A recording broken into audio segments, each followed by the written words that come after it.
Okay, let's see if we can get some speech this time. Yeah, the problems of teaching online in the modern world. Now, I talked about Miss Emily's character and how she is a product of her culture, her environment, and her time. And Toby, the manservant, is as well. Now, there are other characters in this story. We don't see that much of them. There is the narrator, of course, of whom we know absolutely nothing. We hear something about her father, but it's only through, again, historical context that we really get a feeling for the man he was. Proud, old, southern gentility. They were the nobility of the South. We also see the character of Homer Baring, and he kind of throws a monkey wrench in this whole, solitary existence of Miss Emily. Now, when my students in seated classes and online classes, when I have taught this story before, and I say, what do you think about Homer? And they all say, he's gay. And the reason they say that is because at one point in the story, the narrator makes the remark that Homer has said that, he's a man's man and he likes to hang around men, and he does. Now, we take that in a different way, that perhaps people in the late 19th century would take it, and perhaps different than what Faulkner meant. H. Rider Haggard was a writer in the late 19th century, and he wrote adventure novels, The Mines of Solomon, and he wrote the novel She.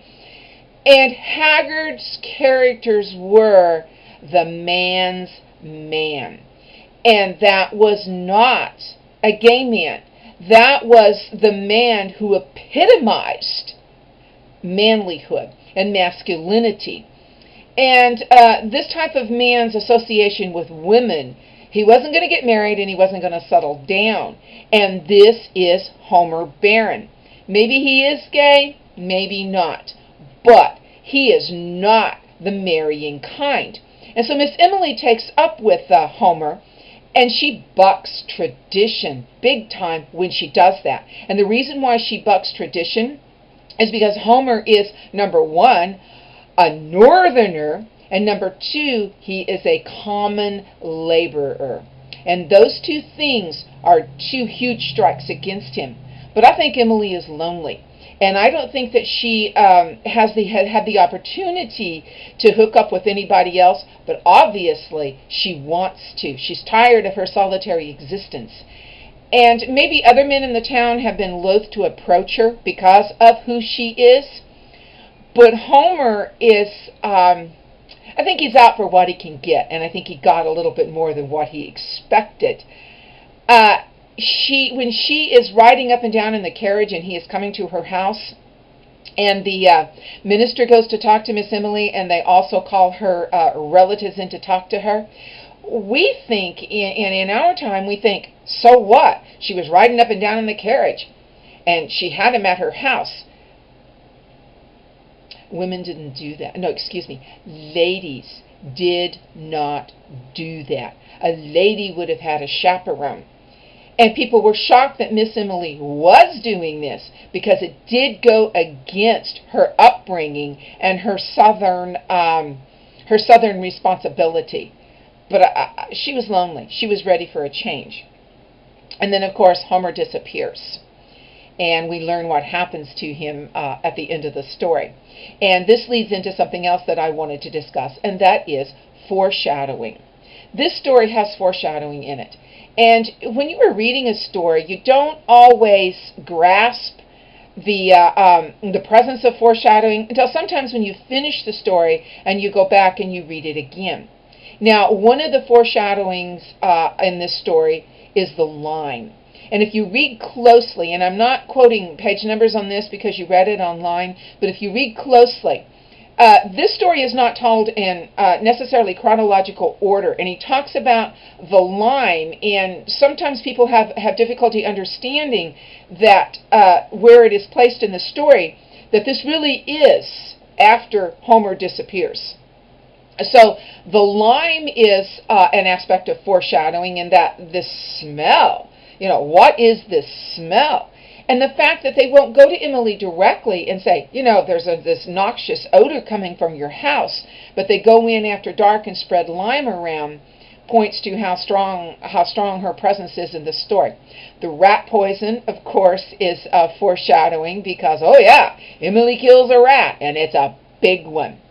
Another element of foreshadowing in this story is also when Emily's father dies. Because when her father dies, she refuses to accept the fact that he's dead, and she won't let them take the body out at first. She has a bit of a breakdown after the funeral of her father, and then she becomes really strange. At the end of the story, when we get into the closed room and the way that Faulkner portrays this, it's this sense of what are they going to find? Why is this room important? And the denouement, that long strand of gray hair. I don't think anybody sees that coming. And of course he ends it at that. He doesn't try to explain because he doesn't need to, and he shouldn't try. That is the resolution. And that long gray hair, there is no question. My students will ask me, was she really, lying in the same bed with this dead man for, decades? Yeah, she was. And the reason why we know is because it describes Emily as we go through the story. She has dark hair. At one time she cuts it short, but towards the end of her life, Faulkner emphasizes her long iron gray hair. And so when they find the long gray hair, there is absolutely no doubt that lately, before her death, Miss Emily had been lying in that bed with Homer Barron. Yeah, it's very perverse. And, poor Emily, she was thwarted from whatever life she could have had. Even though her character is very strong in some ways, she is so weak in other ways. So, when you are reading a story or a novel, always take into account the author's portrayal of those characters and think about historical context. And though foreshadowing isn't a part of that characterization, look for foreshadowing as well. I hope this one has sound.